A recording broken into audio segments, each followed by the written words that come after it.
aujourd'hui on se retrouve sur la vidéo Trait d'horreur. Cette vidéo sera composée de 4 histoires de traits d'horreur, dont un qui sera issu d'un abonné qui m'a raconté ça donc sur Insta, et je la mettrai en dernière, c'est là. Et je vais vous partager 3 autres histoires que j'ai trouvées sur internet, et il y aura également quelques anecdotes que je vais vous raconter. Pour commencer, n'hésitez pas à vous mettre dans l'ambiance en éteignant la lumière par exemple. Et voilà, on va commencer tout de suite la première histoire.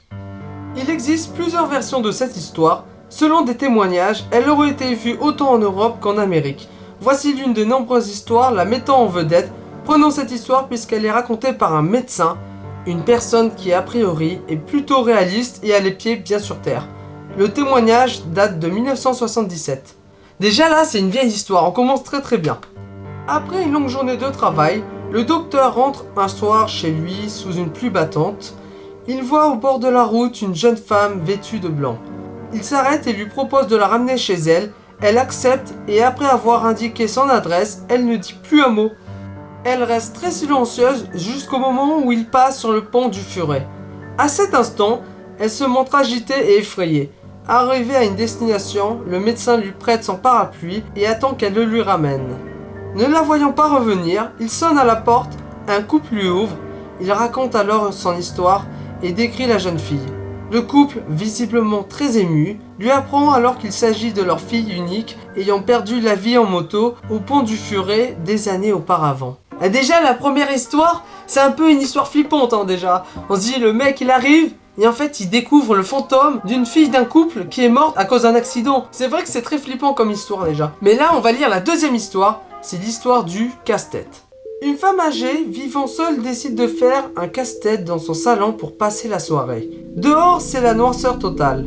Au fur et à mesure qu'elle assemble les pièces, une impression étrange la saisit et elle reconnaît peu à peu dans son puzzle le décor de son salon, puis sa télévision, puis elle-même vue de face. De plus en plus fébrile, elle continue. Les dernières pièces du puzzle qu'elle assemble sont celles de la fenêtre derrière elle. La toute dernière pièce du coin de la fenêtre montre le visage terrifiant d'un homme la regardant. Là, ce qui est bizarre, c'est qu'à travers son puzzle, en fait, elle va voir quelque chose qui va se produire qu'elle n'a même pas remarqué. Un homme qui l'espionne. Et c'est vrai que c'est assez flippant de savoir ça. C'est un peu bizarre comme histoire, mais en même temps, ça fait penser au truc de voyance. Vous avez les personnes qui découvrent et qui prévoient l'avenir. Et bien, c'est un petit peu ça. Mais genre là, ça prévoit pas l'avenir, c'est du direct. En gros, c'est comme si c'était un miroir. C'est assez bizarre quand même. On va passer à la troisième histoire.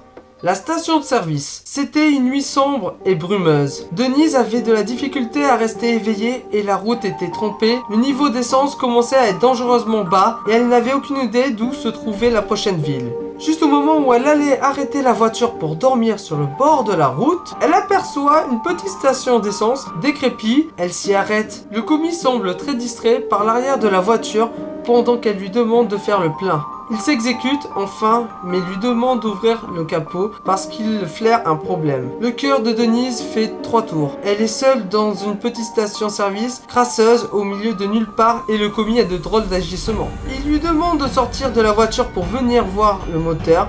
Elle s'exécute tout en se demandant pourquoi elle ne se met pas à crier. Dès qu'elle arrive devant la voiture, il l'attrape par le bras et lui dit: cette voiture a besoin d'une remorqueuse, vous devez venir avec moi dans le bureau. Puis il lui met la main sur la bouche et l'entraîne de force à l'intérieur du bureau. Une fois à l'intérieur du bureau, il lui dit: il y a un homme couché sur le siège arrière de votre voiture. Nous devons appeler la police. La femme, apeurée, part en courant vers sa voiture et file à toute vitesse. Au bout de quelques minutes, Denise regarde dans son rétroviseur. Elle voit un homme avec un chandail, à capuchon et une hache dans la main sur la banquette arrière. D'un mouvement de bras, il décapite la pauvre femme avec sa hache. Le cadavre de Denise est retrouvé quelques jours plus tard. Des années après ce drame, la police est enfin parvenue à mettre le grappin sur le tueur en série. Avez-vous regardé sur la banquette arrière de votre voiture? Si vous prenez votre voiture, faites attention le soir. Vous pouvez avoir un mec derrière, mais qui soit là juste pour faire du mal. Ah ouais.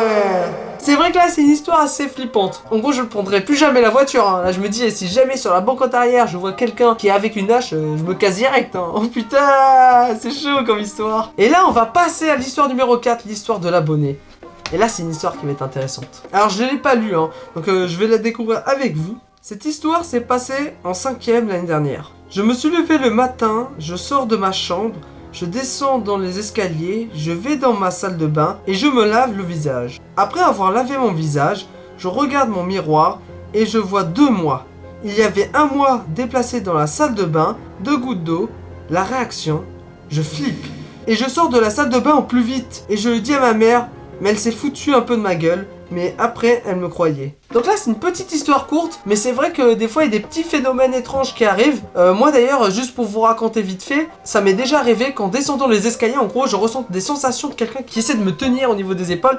Et c'est vrai que c'est bizarre. Et il y avait même, je crois, des personnes de ma famille ou des amis de mes parents, ils étaient dans le salon. Et en fait, un soir, voilà, j'étais descendu. Et en gros, j'avais une sensation de quelque chose qui voulait me retenir. Et ça fait flipper. Alors j'ai regardé derrière moi et je savais qu'il n'y avait rien. Mais en gros, c'était une sensation comme une présence, voilà, qui voulait me stopper. Et ça arrive des fois de temps en temps. Et j'ai même des fois des trucs bizarres, genre... Ah oui, ça aussi, je vous le dis aussi parce que c'est marrant. Ça m'est arrivé pendant des devoirs, par exemple, je devais faire des devoirs de maths. Et j'avais écrit des calculs. Et en fait, j'étais reparti en bas et j'étais remonté. Et genre, l'écriture avait changé ou il y avait un truc qui avait disparu. Je sais plus, il y avait une modification. Et en fait, quand j'étais revenu, je trouvais ça bizarre parce que c'était plus la même chose que j'avais écrit. Et ça, j'avais pas compris. Et donc ça c'est quelque chose qui m'est déjà arrivé aussi. Donc ça c'est très très rare, ça m'est arrivé une fois. Genre un changement d'écriture, genre t'écris quelque chose, ton exo de maths tu le fais et tu reviens, t'as plus la même chose, c'est quand même flippant. Alors je sais pas si ça vous est arrivé des trucs comme ça, mais n'hésitez pas à me mettre aussi des choses qui vous est arrivé dans les commentaires, hein, des choses assez bizarres. J'espère que cette vidéo vous aura plu, on va se retrouver pour de prochaines vidéos. Et je vous dis à très vite les amis. Ciao.